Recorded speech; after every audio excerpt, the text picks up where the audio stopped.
Sa ngalan ng Ama, ng Anak, at ng Espiritu Santo. Amen. Ama namin, sumasalangit ka. Sambahin ang ngalan mo. Mapasa amin ang kaharian mo. Sundin ang loob mo dito sa lupa para nang sa langit.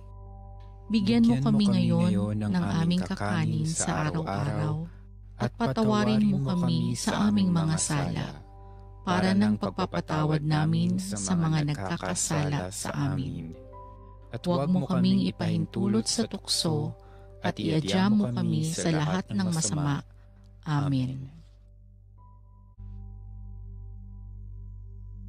Aba, Ginoong Maria, napupuno ka ng grasya.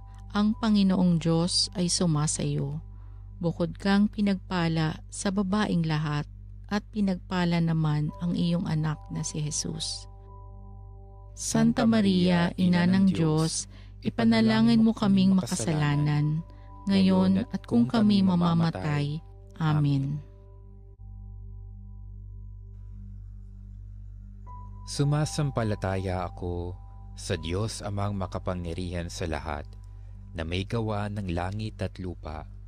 Sumasampalataya naman ako kay Hesukristo, iisang anak ng Diyos, Panginoon nating lahat.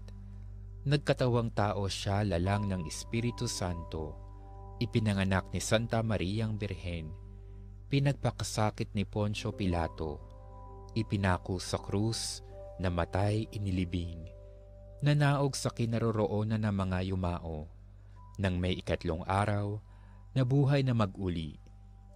Umakyat sa langit, naluluklok sa kanan ng Diyos Amang makapangyarihan sa lahat. Doon magmumulang pariritot, huhukom sa nangabubuhay at nangamatay na tao. Sumasampalataya naman ako sa Diyos Espiritu Santo, sa banal na simbahang Katolika, sa kasamahan ng mga banal, sa kapatawaran ng mga kasalanan, sa pagkabuhay na mag-uli ng nangamatay na tao, at sa buhay na walang hanggan. Amen.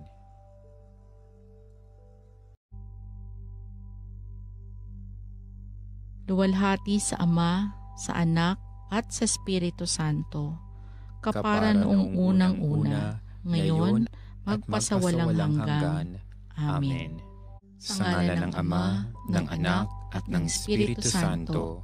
Amen.